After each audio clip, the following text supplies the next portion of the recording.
Welcome back from Curiosity 777. Tonight I am working on the Defeo, also known as the Amityville Horror Murders, with Ronald Defeo Jr. We are going to get into part 3.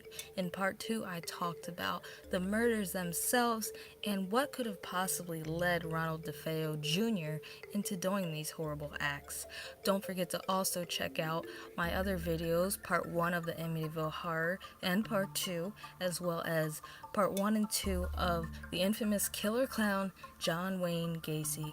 I'm also going to be doing some videos on H.H. Holmes. That was by request, and I hope you guys will enjoy that as well. I want to say thank you for your subscriptions and your likes and the watch and the views. Well, they're the same damn thing, so for the views. But anyway, I just want to say thanks for all the love. Even though I only got 7 subscribers, that's something. That's a start. You know, my old YouTube channel had 0 because I was doing it all wrong. But I am trying to do it right this time, guys. So I hope you enjoy all my videos, and I hope you will recommend me, share my videos, as well as like and subscribe yourself if you already haven't. So let's get started tonight, guys. I hope you're doing well, and I hope this video will be to your liking. I also want to add that some people have been having problems with my audio. They say they cannot hear me, it's too low. I have tried to fix that. I'm not sure if it's me, YouTube, or it can't be my microphone because I can hear myself fine when I record the videos. So I tried to alter the audio to be a little louder for you guys. I just want to make some suggestions that you should check your YouTube audio. In the lower right corner of the video, there should be a my rabbit is drinking water and it's probably tuning me out. Anyway, I'm gonna talk closer to the mic. Thanks, Bun. But the in the lower right, there's a little audio. Oh, what the hell are they called? I can't remember what they're called, but there's a thingy over there. You know what they look like? They're on every computer. Turn that up. Make sure your laptop or whatever you're on is turned up loud enough. Try earbuds, depending how bad you want to hear my video. I hope you want to hear it pretty bad. But you know, yeah. So I just wanted to point that out to people if there is a problem. And if you can't hear it at all, just send me a comment below or email me at curiosity777@gmail.com. That way I can try to re-upload the video and make sure that my audio is correct. Because like I said, I can hear it on my end, but I'm not sure why other people cannot. So alright, if I say so one more time, I'm going to smack myself. So, just kidding. Anyway, let's get started.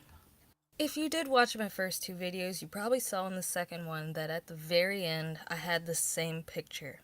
Ronald Defeo Jr. says he was possessed.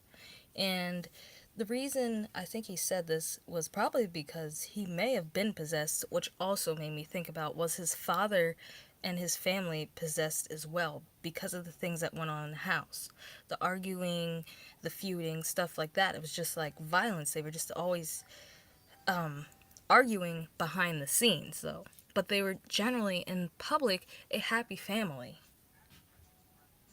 In the video, you can hear them actually saying, do it now. Now, this is from the movie. The movie is saying it was a haunting.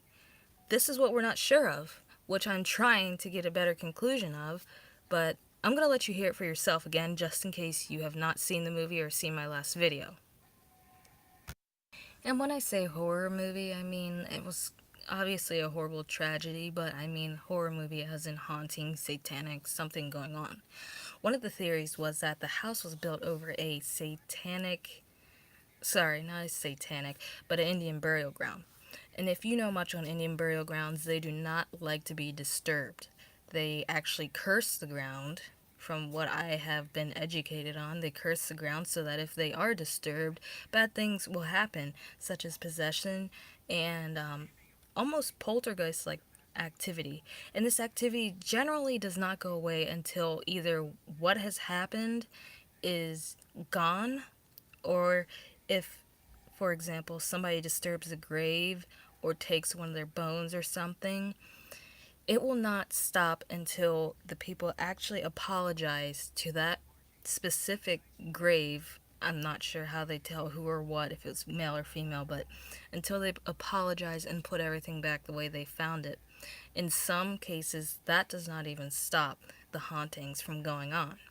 I'm going to play the clip from the video that I had showed in my other YouTube video that says kill them now, so that you guys can get a better understanding, if you haven't seen it, of what I'm talking about.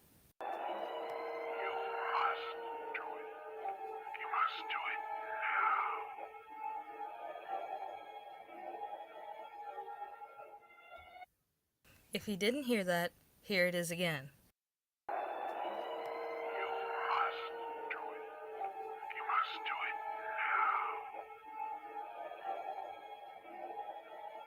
My gosh, every mother loving time I see that clip, his face scares me so bad. Like, y'all don't even know. I went to go get a drink and it's dark in the house right now, and I just felt like somebody was behind me. Just that natural creepiness you get after seeing and hearing something like that. But anyway, so yeah, you can hear them saying, you must do it now. Who else would be saying this? I sure as hell, excuse me again, sure as hell don't think it was his dad or his mom, because if that was his mom's voice, yo, you know something's wrong. But anyway, this sounded very demonic. It sounded like, almost like what people would describe as the devil's voice or a demon's voice. Very deep, creepy, dark. It's telling him to do it. And talking about is kill them. It's like, basically kill them now, which he does. But how do we know this is exactly what happened? He says he was possessed, and we're going to get a little further into that. But I don't know, because, like I said, he had a very troubled relationship with his father anyway. Kind of like John Wayne Gacy did. And it's so weird, these people grew up and they did something like a mass murder, serial killing, and look at them now. Well, they're dead now, but you know exactly what I'm talking about. They both went through bullying. They both had relationship issues. They both interacted with drugs and alcohol at some point. What does that tell you?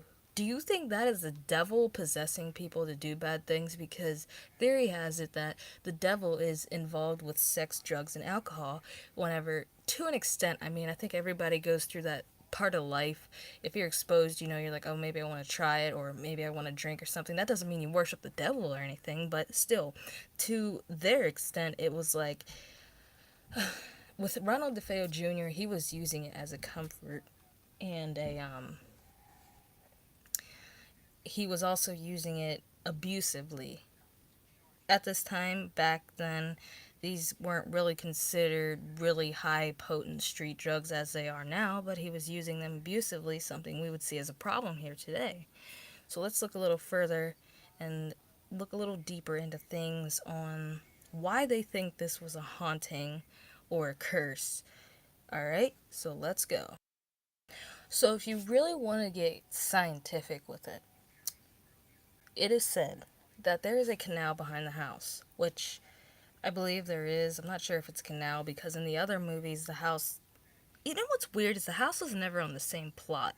Anyway, but its address has been changed many times because, you know, people try to go there and be all up in people's business and whoever lives there now. But anyway, there's a canal in the back. The canal, I'm not sure which way it's traveling. Maybe I should look further into that. But long story short, water can actually be the cause of paranormal activity. And that's because, depending on which way it's traveling, it has a negative flow. If it's going, I forget which way it is on the geology scale and all that stuff, but it has a negative flow. If it's going a certain way, it's negative, which will cause paranormal activity, because this is where spirits can manifest. The negativity can sometimes be so strong that it would actually cause them almost to have like a portal to get in and out of it. And if the Amityville house was actually built near or over that, that could have very well caused paranormal activity. But I did find another article from February 2012. I'm going to read to you guys here, and I want you to tell me what you think. Tell me in the comments below. You guys need to start commenting. Participate. It doesn't hurt. Alright.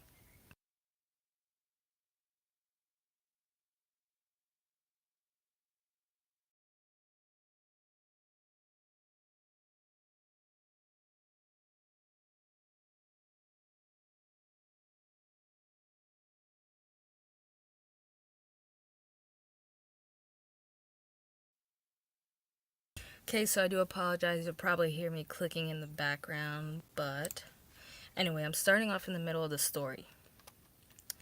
Okay, so it says Oldham, who was a detective, said that the murders were an open and shut case, but the documentary filmmaker Ryan Kazenbach begs to differ. This crime scene did not happen the way it is commonly accepted, he said. New evidence suggests that there could have been a second shooter. That's really weird. We firmly believe that there was indeed a second gun involved in the commission of the crime, Kazenbach said. Kazenbach is working on his third documentary about the murders. He insists that he has the documents and the evidence to prove that there was more than one person responsible for the shooters. A team of underwater archaeologists hired by Kazenbach have found a gun in the canal behind the house. Aqua surveyors Mark Podover told CBS 2 that once we cleaned it off, you could see that there was a trigger in the handle. Padover said that the gun was turned over to a crime lab immediately for forensic DNA. ID. I just messed up that sentence. For forensic ID. Sorry, I don't know why I get all babble-mouthed when I read. It's like my brain's not connecting with the words. Some weird shit. Anyway, Kazenbach said that the new evidence confirms a long-standing belief that Defeo didn't act alone. He needed help to kill 6 people. Kazenbach has long questioned the idea that a single person could have committed the crime. How could a person walk through the 3-story Dutch Colonial and shoot 6 different victims on 2 separate levels and no one got out of bed, no one put up a struggle? Kazenbach said. Other details about the case, taken together, add up to a second gun and second shooter, he said. Evidence like a photograph of a pillowcase found in a trash can next to a canal. We knew that Defeo had used pillowcases in the cleaning up of the crime scene.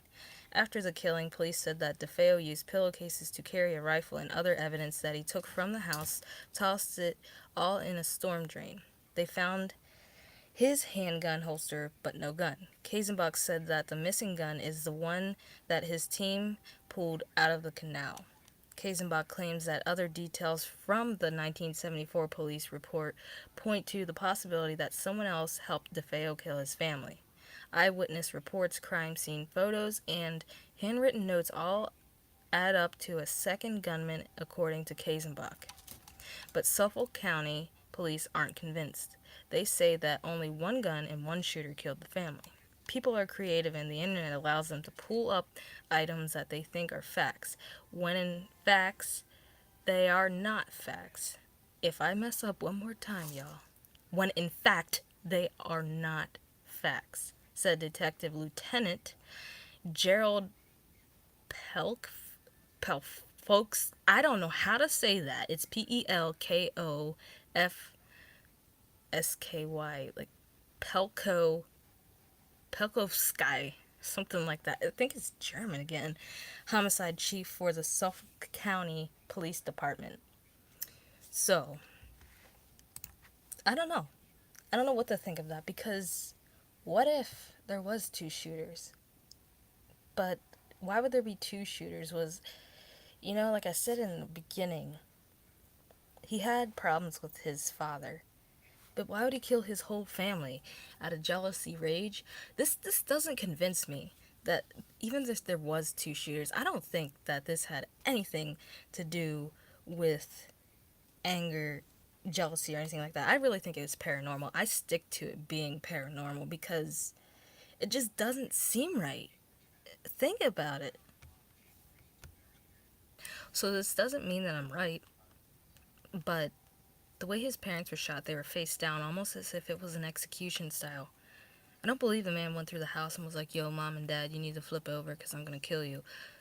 I don't think they would have, especially his dad, I don't think he would have just gave up that easily and been like, okay. It just doesn't make sense to me. I really think it had something else to do with it, and I don't think there's 2 people. I think he did it. I mean, if you look at some of the other paranormal investigations during a demonic possession or something that may be evil in the house, I'm trying to think of what it was. There was another something similar, but anyway, the guy went through and killed his family, and they didn't hear the gunshots because of what was going on. And another thing that could also be the cause of them not hearing it is the storm. Apparently, it was storming really bad that night, and it was really loud. If you've been around storms, especially the recent ones lately, you know the thunder can be really loud. Probably, I know nothing that would cover up a gunshot in the house, but maybe he did use something to muffle the sound. The other articles and research I done did not suggest anything about a silencer on the gun, but who knows what was going on. Obviously, the daughter, the sister as well, heard something, or else she wouldn't have been running away as well as the little boy, the brother. If he didn't hear anything, then they wouldn't have ran away. So obviously they heard something. As for the parents, they were also caught up in an argument at the time. So that could have been what was going on. Maybe that's why they didn't hear him. But then that goes back to the parents would not be face down arguing. It just doesn't make sense, y'all. So tell me what you think below. Alright, everybody, this concludes part 3 of the Amityville Horror, also known as the Defeo Murders. I hope you liked the video, and I hope you look forward to more of it, because I'm going to be doing a part 4 to get a little deeper into the hauntings or possibly the anger that led the killings. So, I also got some requests. I did get a request for H.H. Holmes, which I will be starting those videos soon. If you haven't already, check out my other videos of the Amityville or the infamous killer clown, John Wayne Gacy. So this is a good night and a God bless from Curiosity777. If you haven't already, please like, share, comment, or subscribe. And if you know anybody who wants to request anything and wants a chill, laid back person, I try to be funny and everything, not so serious all the time in my videos, let me know. So yeah, I don't know why I keep saying so tonight. Y'all can smack me in the next video if you want to, but have a good night. Bye.